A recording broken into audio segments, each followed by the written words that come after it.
ትዕግስት ይባላል። ሰውን ወደ ዘላለም ሕይወት የሚያደርሰው አንዱ ትዕግስት ነው። ትዕግስት ምን ይመስላችኋል?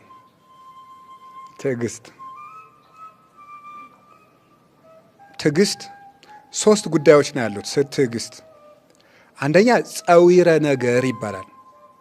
ትዕግስትን የምንገልጸው ምን በማድረግ ነው? ትዕግስት ያለው ሰው ወደ ሕይወት ይደርሳል ብለዋል አቡነ ተክለ ሃይማኖት። አንደኛው ትዕግስት ምንድን ነው? ጌታም ምን ብሎናል? በትዕግስታችሁ ነፍሳችሁን ታድኗታላችሁ ብሏል ሉቃስ ወንጌል ላይ። በትዕግስትክሙ ታጠርይዋ ለነፍስክሙ፣ በመታገሳችሁ ብዛት ነፍሳችሁን ታድናላችሁ። ትዕግስት መገለጫው ምንድን ነው? ጸዊረ ነገር። ጸዊረ ነገር ምንድን ነው? ነገር መሸከም ማለት ነው። ነገር መሸከም ትችትን መቻል ማለት ነው። ትችትን መቻል፣ ነቀፋን መቀበል ማለት ነው። እንደሱ ማድረግ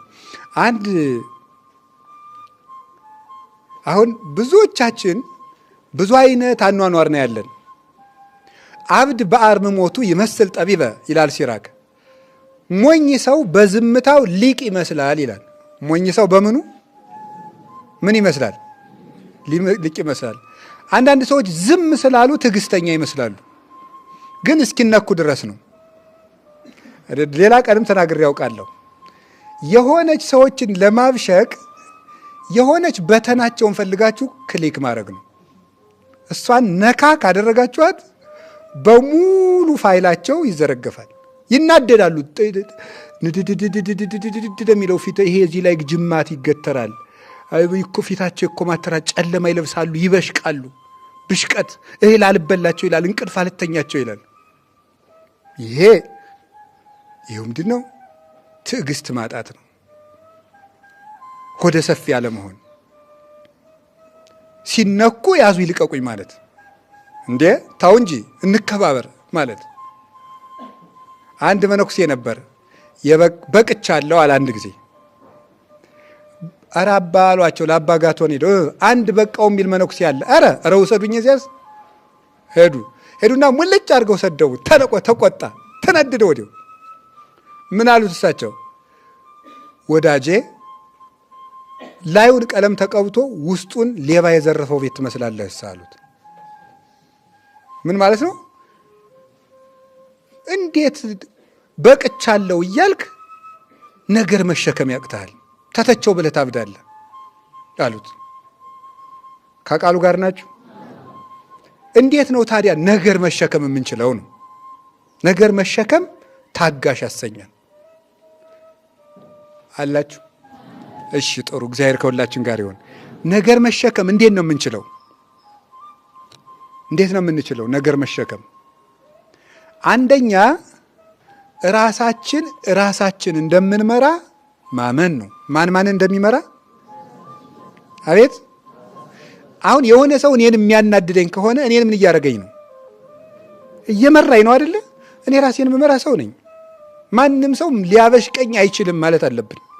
አንድ ጊዜ በሉ እስቲ ከቻላችሁ ማንም ሰው በሉ ከዚህ በኋላ ሊያበሽቀኝ አይችልም። ምክንያቱስ ራሴን የምመራው። ለምሳሌ መሰላችሁ የሆነ ሰው ሌባ ሲለኝ የምናደድ ከሆነ ከተናደድኩለት ምን እያደረገኝ ነው? እንደ በሪሞት ኮንትሮል እየተቆጣጠረኝ ነው። ሌባ ሲለኝ እበሽቅለታለሁ፣ እንዴት ነህ ሲለኝ እስቅለታለሁ። አያችሁ፣ እንደ ቴሌቪዥን ሲከፍተኝ ሲዘጋኝ፣ እንዴ ምን በወጣኝ ነው? እኔ እንደዚያ ለሱ እሱ የሚከፍተኝ የሚዘጋኝ ሰው አይደለሁም። እኔ የፈለገውን ማለት ይችላል፣ የፈለገውን ሰው። ስለዚህ መጀመሪያ እገሌ አበሸቀኝ እኔ ተውት እምላችሁ እንዲሁ መንፈሳዊነቱን ተውትና አንድ ሊደርሺፕ ላይ መጽሐፍ የጻፈ የሳይኮሎጂ ባለሙያ ነው የጻፈው። የሊደርሺፕ ሳይኮሎጂ ጽፏልና እዚያ መጽሐፉ ላይ ነው እገሌ አበሸቀኝ የምትል ለምንድን ነው? እገሌ አበሸቀኝ ማለት እኮ ሂ ሜድ ሚ ማለት ምን ማለት ነው? እሱ ሰራኝ እያልኩ ነው። አደረገኝ፣ አንተ ተደራጊ ሆነ አልኮ። እገሌ እንዲህ አደረገኝ ስትል እኮ አንተ ዕቃ ነህ እንዲህ እንደዚያ የምትደረግ ተተግባሪ የምትሆን አንተ ዕቃ አይደለም እኮ ሰው ነህ። ሰው ከሆነ ሰዎች ወደ አንተ የሚያመጡት ነገር ለምንድን ነው አንተን እንደዚያ የሚያደርግ? ሰው ከራሱ ጋር ከኖረ ማንም ሰው ሊያበሽቀውም ሊያስደስተውም አይችልም። ከራሱ ጋር ከቃሉ ጋር ናችሁ። ከቃሉ ጋር ናችሁ? አዎ። ይኸውላችሁ ምን ይባላል በፔዳጎጂ ትምህርት የመምህር ጅል የሚባለው ምን አይነት መምህር መሰላችሁ? ገብቶ ለደቀ መዛሙርቱ ተማሪዎች እንደምንሰነበታችሁ፣ እኔ የአማርኛ መምህራችሁ ወይም የእንግሊዝኛ ወይም የፊዚክስ መምህራችሁ ነኝ። ከዚህ በኋላ እኔ የማልወዳቸው ጠባዮች፣ አንደኛ የቤት ስራ የማይሰራ፣ ሁለተኛ በዚህ ዘመን ከሆነ ስልኩን ክላስ ውስጥ የሚነካካ፣ ሶስተኛ አርፍዶ የሚገባ ካለ ተማሪዎች ማብሸቅ በፈለጉ ቀን ይሄን ያደርጉታል። የመምህር ጅል ማለት አይነገርም፣ እንደዚህ ተብሎ አይነገርም።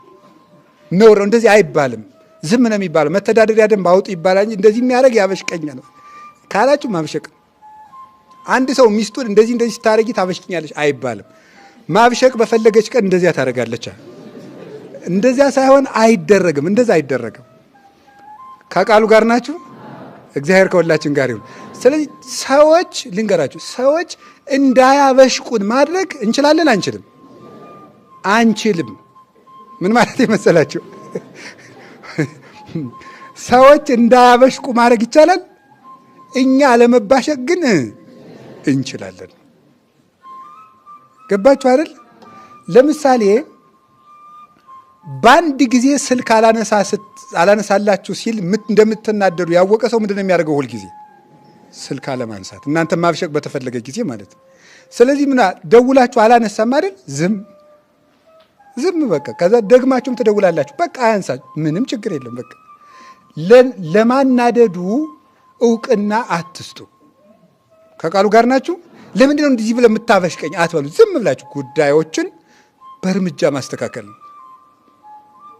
ከቃሉ ጋር ናችሁ? ከቃሉ ጋር ናችሁ? አሁን ስለዚህ ከዚህ በኋላ ማንም ሰው ኦን ኦፍ አያረጋችሁም። እናንተ እውነት ሐሰት ንገሩኝ እንጂ እውነት ሐሰት? አዎ። ከዚህ በኋላ ማንም ኦፍ ማንም ኦን ሊያደርጋችሁ አይገባም። ሰው የፈለገውን ያድርግ። እናንተ ጉዳዩን ብቻ አስተካክሉ። ከእሱ ጋር ውድድር አያስፈልግም። የነገር ብሽሽቅም አያስፈልግም። ጉዳዩን ነግራችሁ አላስተካከላችሁም አይደል?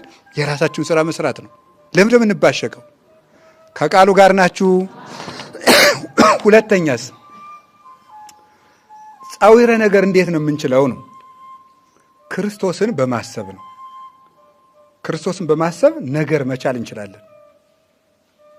ጌታ ተተፍቶበታል አይደል? ምራቅ አቤት አይደለም? እና እኛ ምን ሆነን ነው ሰው አልፎ ሲሄድ ምን አይተብኝ ነው ምን ተፋብኝ ምናምን የምንለው? ፊታችን ላይ እንኳን እስከ ዛሬ ተፍቶብን ማወቅ ምንድን ነው? አሜሪካ አንድ ጋላት ይባላል። ሰውየውን እስከ አይኑ ድረስ መስደብ ይቻላል። አይኑን መንካት ነው የማይችለው። ሄዶ እንደዚህ ብሎ መስደብ ይቻላል፣ ግን አይኑን መንካት ብቻ ነው የማይቻለው ማለት ነው። ይኸው እንደዚህ ያለ እንደ ዓለም የብሽሽቅ ሕግ እንዳወጣች ትኖራለች። አሁን ይሄ አያናድድም? አሁን ነውር ነው በእውነቱ። አዲያ በዚች ሀገር ውስጥ አለመብሸቅ ይቻላል? አሜሪካ ውስጥ እንዴት ነው አለመብሸቅ የምንችለው? እንደዚህ ኢትዮጵያ ውስጥ ተመስገን ባይሆን እንደዚህ ያለ ሕግ የለም መሰል በዚህ ርዕሰ ጉዳይ ላይ እኔ እንጃ ካለም አላውቅም። እዚያ ግን ዋይት ሀውስ ሂዶ በሩ ላይ ሞንታርቦ ተከራይቶ መስደብ ይቻላል። ጉዳዩ ግን መንካት ነው የማይቻለው። ይሄ የማይረባ ነገር ነው። ስለዚህ መኖር የምንችለው ክርስቶስን ስናስበው ነው። ጌታ ተተፍቶበታል፣ ያለ ስሙ ስም ወጥቶለታል። አምላክ ነው ግን ኃጢአተኛ ተብሏል። ኃጢአትን ይቅር የሚለው ኃጢአተኛ፣ ይሄ ፍጹም ተቃራኒ ነገር ነው። ዓለምን በደሙ የሚቀድሰው ርኩስ ምራቅ ነው የተተፋበት፣ የረከሰ ምራቅ። ከዚህ የበለጠ እኛ ደርሶብን አያውቅም። ለምንድን ነው ስሜ የጠፋው? ለምንድን ነው እንዲህ ገሌ እንዲህ የሚለኝ? ለምንድን ነው እንዲህ የሚለኝ ቢልሳ እኛ ይሄ አይመጥነንም? ንገሩኝ እንጂ ይመጥነናል። አባ ጋቶን የሚባለውን አባት አንድ ሰው ሂዶ ሌባው አጋቶን አንተ ነህ? አዎ። እማይረባው አጋቶን አንተ ነህ? አዎ። ዘማዊው አጋቶን አንተ ነህ? አዎ። መናፍቁ አጋቶን አንተ ነህ? አይደለውም። ሁሉን እሺ ስትል ሆነ አዎ ስትል ሆነ እዚህ ላይ ይሄማ ከፈጣሪ ይለየኛል አለ። መናፍቅማ ነኝ አይደለም ሃይማኖቴ ነው አለ። በግሌ ግን ምን ብል የፈለከውን በለኝ። አንዱን ደግሞ ባይታው ሄዶ ጂል ዝም፣ አውሬ ዝም። ከዚያ በኋላሳ አህያ የአህያን ያህል ማዕረግ አህያ ጌታዋን በሆሳይና ተሸክማ የዞረች እኔ ጌታዬን መቼ አግኝቸው? ማረብ አይደለም። የድንጋይ ያህል ማዕረግ ድንጋይ መቅደስ የሚሰራበት እኔ ምን እኮ ማረባ ሰው ነኝ። መጨረሻ ላይ የሚለው ጠፍቶት ጥሎት ሄደ። ስድብ አልቆበት ማለት ነው። አይገርማችሁ? ስድብ አልቆበት ጥሎት ሄደ። ትዕግስት ማለት ይሄ ነው። ገለባ መሆን አይገባም። በእውነቴንም ነገር ሰው የፈለገውን ነገር መናገር እንደዚያ ሰው ከቃሉ ጋር ናችሁ። ቤተ ክርስቲያን አካባቢ የቤተ ክርስቲያን አባቶች መከራ የሚያዩት በምን ይመስላችኋል? ዲያቆኑ እኮ ነው ከታች ነው የሚያበሽቃቸው። ሀሳብ ገብቷችኋል? ለምሳሌ የቤተ ክርስቲያኑ አስተዳዳሪ ሲገቡ መነሳት አለበት። ዲያቆኑ አውቆ ቁጭ ይላል ለማብሸቅ ነው። የዛን ጊዜ አስተዳዳሪው ምንድን ነው ማለት ያለባቸው? እንዴት ነህ ደህና ነህ ሆይ እንደምን አደርክ ማለት ነው። ያንተን ቂልነት አላውቀውም ነው መልሱ። ገብቷችኋል አይደለ? እሱን ለማብሸቅ የምታደርገውን ነገር አልገባኝም ማለት ነው። አላውቅልህም እሱን ነገር ብሎ እውቅና መንሳት ነው ያንን ነገር። ከዛ በኋላ እንደገና ደግሞ ፍቅር ደግሞ ሄዶ ያክማል። እሱ ነው የሚሻለው። ምን ሆነ ነው እንዲህ የምታደርግ? እኔ ማን እንደሆንኩ አታውቅም ወይ? እሺ ይላልን። ደግሞ ነገ ይደግመዋል። ስለዚህ እግዚአብሔር ሰዎች ጸዊረ ነገር የሚባለው ጌታን ማሰብ እሱ አንዱ ነው።